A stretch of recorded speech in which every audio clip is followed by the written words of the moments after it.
One of the most visited wonders of the world is the Great Pyramid of Giza. One of the 3 pyramids located in Giza, Egypt, it is also the oldest of the 7 wonders of the ancient world.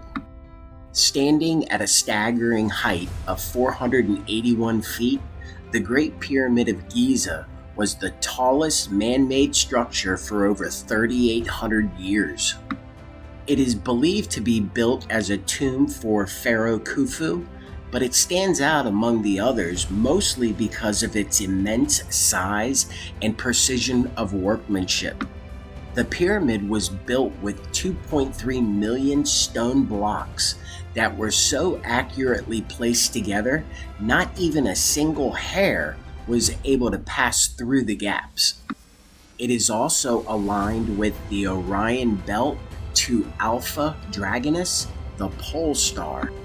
It was originally covered with an outer layer of polished limestone, which made the pyramid shine like a diamond, but was unfortunately dismantled because of an earthquake in the 13th century. The pyramid is located exactly at the center of the landmass of our planet. Archaeologists and historians have been baffled for centuries over how the pyramids of Giza were built. How could such a precise and well thought out structure come from the minds of an ancient civilization that existed over 4,600 years ago? Surely there must have been another factor involved in the creation of the majestic pyramids that have withstood the elements for thousands of years. Here's what archaeologists, scientists, and other esteemed members of the society, spoofs, think. Aliens? This is one of the most popular theories that can be dismantled into dozens of lesser theories, to put it bluntly. The reason why aliens are involved is that no one believes humans were capable of building with such speed and skill. At the time, ancient Egyptians didn't have compasses, yet the Great Pyramid is perfectly lined up with the magnetic North Pole. The pyramids together lined up with celestial objects, something that was possible to calculate only with math, and ancient Egyptians didn't have advanced math skills to help them achieve this. In addition to that, the sun sets exactly in the middle of the Great Pyramid, which could have been calculated, but ancient Egyptians weren't aware of the length of the year or the time of the summer solstice. Also, the sun circles the head of the Sphinx on the winter solstice. There are alien conspiracy websites that claim aliens came to Earth to help the ancient Egyptians build the pyramids as a sign of advanced technology. The website also show Egyptian tablets that depict UFOs seen near the pyramids. Of course, the tablets are hidden from the public so they wouldn't cause global panic. Joseph's granaries. The idea of Joseph's granaries was a term middle-aged travelers to Egypt used as a description of the pyramids. Granaries are giant rooms where grain was stored, and non-Egyptians believed that the pyramids were giant storerooms for the people of Egypt. The term was derived from a passage in Genesis 41, which says, "He gathered up all the food of the 7 years when there was plenty in the land of Egypt, and stored up food in the cities. And Joseph stored up grain in great abundance, like the sand of the sea, until he ceased to measure it, for it could not be measured."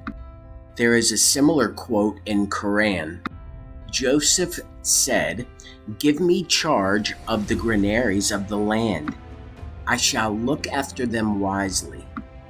During the Renaissance period, people started to travel to Egypt more frequently, and the notion of the granaries was quickly dismissed. It didn't take people long to figure out that the pyramids weren't hollow structures used to store grain. Noah, the prophet.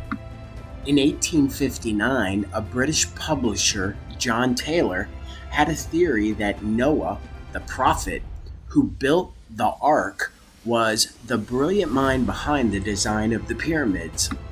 Taylor also came up with a term known as the pyramid inch. One pyramid inch is 1/1000th greater than a modern age British inch, and 1/25th of a sacred cubit, another ancient measure coined by Isaac Newton. He also discovered that adding up all sides of the Great Pyramid in pyramid inches makes 36524, which is the number of days in a year multiplied by 100. If that wasn't enough, a Scottish astronomer named Charles Piazzi Smythe continued on Taylor's research and published a 664-page book in 1864. Smythe claimed that the pyramid could be read as a history book, providing details about the past and the future of the Earth. For example, the Grand Gallery of the pyramid slopes downwards, which marks the beginning of the world. 33 pyramid inches later, we come to the crucifixion of Jesus. The gallery ends between 1881 and 1911 pyramid inches, a period Smythe believes signified the Great Tribulation before the second coming of Christ. Natural hills. In 1884 in Philadelphia, a paper was presented. It claimed that pyramids were once natural hills that served as quarries from which rocks used in construction were excavated. The constant excavation caused the hills to wear down, and the ancient Egyptians decided to turn them into pyramids. The theory was presented as the dismissal of the theory that large stones were carried from far away to the built site of the pyramids. The theory of acoustic levitation. If you're not into aliens or arcs, then you'll definitely go with the last theory, known as acoustic levitation. However, it doesn't have levitation. According to Swedish engineer Olof Alexandersson.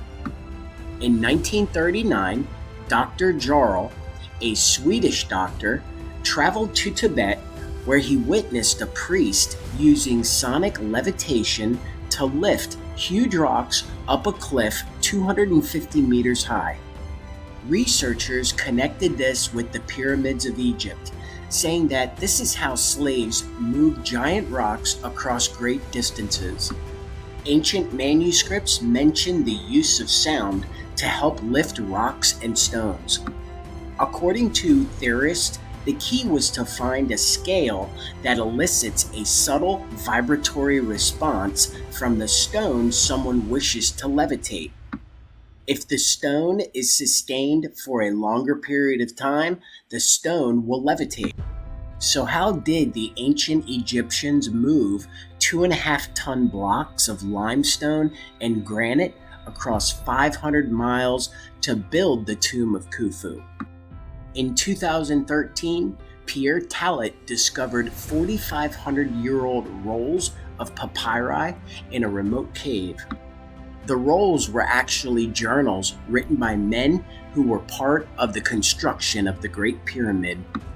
It was clear to Tallet that one of the scrolls stood out, the scroll of an official named Mirir. He described his job leading a group of 200 men from one end of the country to the other, picking up and delivering goods. One half-day account states him stopping in Tura, a town somewhere along the Nile, which was famous for its quarry of limestone, filling his boat with stone and then continuing up the Nile to Giza. Mirir reported directly to Khufu's half-brother, who was overseeing the construction. Now, we know that the limestone was used as the outer layer of the pyramid, which means that the scroll dates around the time of the final stages of the construction. This revelation was quite startling for archaeologists and historians. It appears that the slaves dug out artificial canals before the construction so they could divert water from the Nile all the way to Giza. This allowed them to bring wooden boats directly to the construction site. Archaeologists actually found evidence of the canals underneath the pyramids. They discovered a central canal going straight through the Giza Plateau and 7 boat pitas around the Great Pyramid. The final piece of the puzzle that confirmed their suspicions were traces of wooden ceremonial boats.